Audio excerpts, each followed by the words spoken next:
आओ आओ। मैं तुम तीनों का इंतजार कर रहा था। बड़े दुख के साथ कहना पड़ रहा है कि हमारी कंपनी बड़े घाटे में चल रही है। इस वजह से हमें वर्करों की छटनी करनी पड़ रही है। तुम तीनों ने ही इस कंपनी का बहुत साथ दिया और मुझे बड़े अफसोस के साथ कहना पड़ रहा है, मुझे तुम तीनों को इस कंपनी से निकालना पड़ेगा, क्योंकि घाटे में मैं और वर्कर नहीं रख सकता। पर सर, इस समय हम कहाँ जाएंगे? अभी तो मार्केट में भी काम नहीं है और आपने पिछले कई महीनों से हमें ठीक से सैलरी भी नहीं दी है। पर मुझे तो अपनी बेटी का ऑपरेशन भी कराना है। मेरे पास तो पैसा है ही नहीं और आप मुझे नौकरी से निकाल देंगे तो मैं अपनी बेटी का ऑपरेशन कैसे कराऊंगा? सर, मेरी तो एक अंधी बूढ़ी माँ है। मैं उसको कैसे बताऊंगा कि मैं नौकरी से हाथ धो बैठा हूँ? मैं तुम सबकी परेशानी को समझता हूँ, पर मेरे हाथ में अब कुछ नहीं है। मुझे तुम तीनों को नौकरी से निकालना ही होगा। मुझे माफ कर देना। तीन दोस्त परेशान होकर ऑफिस से निकल तो जाते हैं, पर उन्हें पता नहीं होता कि उन्हें करना क्या है। वो तीनों अपने अपने घर पहुंचते हैं और उदास होकर बैठ जाते हैं। फिर एक शाम तीनों मिलने का प्लान बनाते हैं। इस तरह हाथ पर हाथ रखकर बैठने से कुछ नहीं होगा। हम तीनों ही बेरोजगार हैं। इस समय हम तीनों को नौकरी की तलाश करनी चाहिए। बहुत दिनों तक तो हम अपने घर वालों से भी झूठ नहीं बोल सकते। उनकी आंखें हमारी तरफ टकटकी लगाए देखती हैं कि हम कब उनको पैसा देंगे और वो घर खर्च चलाएंगी।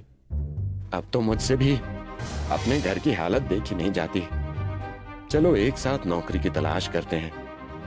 तीनों नौकरी की तलाश करते करते एक गांव में पहुंचते हैं, जहां पर पानी की कोई सुविधा नहीं होती। अरे, ये गांव तो बड़ा पिछड़ा हुआ लग रहा है। सोचते सोचते ये हम कहाँ आ गए?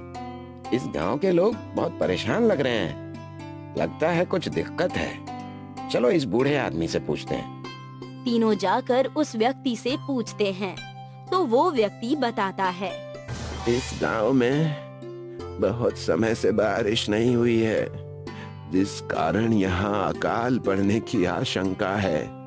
हम इस गांव में पानी की बूंद बूंद के लिए तरस रहे हैं, पर यहाँ पर बादल आते हैं, हवा में उड़कर चले जाते हैं, जैसे हमें चिढ़ा रहे हों। पर शहर में तो बारिश हो रही है और आसपास के गांव में भी, तो इस गांव में भला क्यों नहीं हो रही? अब तो बारिश बेवक्त होती है, पर बिल्कुल नाम मात्र के लिए होती है। हमें इसका कोई तो उपाय सोचना होगा।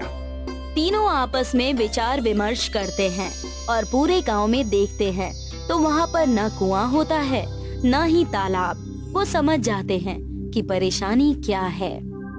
इस गांव में न कुआं है न तालाब। इस गांव के लोग पानी को व्यर्थ ही बहा देते हैं, उसे इकट्ठा करके नहीं रखते, जिससे इन्हें बहुत परेशानी उठानी पड़ती है। हमें इनकी मदद करनी चाहिए। वैसे भी हमारे पास कोई काम धंधा तो है नहीं। तू कहना क्या चाहता है? दरअसल बात यह है कि इस गांव में हमें कुएं और तालाब खोदने चाहिए, जिससे जब भी बारिश हो तो पानी इकट्ठा हो सके। हाँ, तुम सही कह रहे हो। हमें इन लोगों के काम आना चाहिए और इन्हें पानी की अहमियत भी बतानी चाहिए। तीनों कामों में जुट जाते हैं। जब लोग उनसे पूछते हैं तो वो पानी की अहमियत बताते हैं और उनकी बातें सुनकर सभी लोग प्रेरित होकर उनकी मदद करते हैं। इन कुओं और तालाब को खोदने का क्या फायदा है जब बारिश ही नहीं हो रही? बेवजह तुम मेहनत कर रहे हो। देखना, एक दिन ये तालाब और कुएं जरूर भरेंगे, ये मेरा विश्वास है। ये सब एक बादल देख रहा था। वो ये देखकर बहुत खुश हुआ। जब एक दिन तीनों एक पेड़ के नीचे बैठे हुए थे, तब वो उनके पास आया और उनसे बोला, मैं तुम्हारे प्रयास से बहुत खुश हूँ। इस गांव के लोग पानी की कदर नहीं करते थे और फालतू पानी बहाते रहते थे, इसलिए मैंने इस गांव में बरसना छोड़ दिया था। पर तुम्हारी मेहनत से मैं बहुत खुश हूँ और तुम्हें ये 3 बादल देना चाहता हूँ। इन बादलों का हम क्या करेंगे?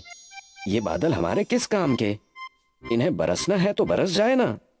ये बादल इस गांव पर बरसेंगे और तालाब और कुएं भर देंगे, पर इन तीनों बादलों का तुम उपयोग कर सकते हो। ये जादुई बादल हैं।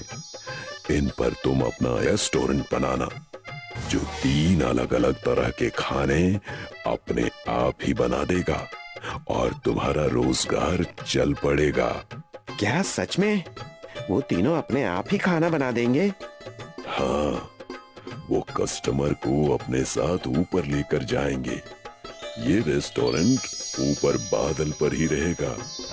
बादल उस गांव पर बरसने लगता है और सभी गांव वाले बहुत खुश होते हैं और तीनों को बहुत आशीष देते हैं। तुम तीनों के प्रयास से आज इस गांव में बारिश हुई है। हम तुम्हारा एहसान कभी नहीं भूलेंगे और पानी की बचत जरूर करेंगे, जिससे आगे हमें इस समस्या का सामना न करना पड़े। वो तीनों 3 रेस्टोरेंट तीनों बादलों पर बनाते हैं, जिसमें 3 अलग अलग तरह के खाने बनते थे। सब उनके बादल वाले रेस्टोरेंट में खाना खाने आते हैं, क्योंकि वहाँ बहुत ही अच्छा खाना बनता था। सब उस बादल पे चढ़कर खाना खाने का मजा लेना चाहते थे। ये देखकर तीनों बहुत खुश होते हैं। कभी सोचा भी नहीं था कि बादलों का रेस्टोरेंट हमारे पास होगा। हमारे पास अब अलग अलग रेस्टोरेंट्स हैं जो कमाल के चल रहे हैं। हमें कुछ करने की जरूरत ही नहीं है और ये बादल हमारे कितने काम आए। हमारा जरा सा लोगों की मदद करना हमारे लिए कितना फायदेमंद रहा है। अब हमें लोगों की इसी तरह से मदद करनी होगी। जो हमें मिला है हमें लोगों में बांटना चाहिए और जो बेरोजगार हैं उन्हें रोजगार भी देना चाहिए। तुम सही कह रहे हो, हम ऐसा ही करेंगे। हमें अपना परोपकार नहीं भूलना चाहिए। जिन लोगों को हमारे मदद की जरूरत है हमें वहां तक मदद पहुंचानी चाहिए। तीनों दिन में रेस्टोरेंट चलाते और रात को गरीबों में खाना बांटते। और जिनके पास रहने के लिए घर नहीं होता, वो उस रेस्टोरेंट में रहने के लिए उनके लिए जगह बनाते। वो कुछ बेरोजगार लोगों को भी रोजगार देते हैं। इससे उन तीनों को बहुत खुशी होती है और वो कामयाब होते चले जाते हैं।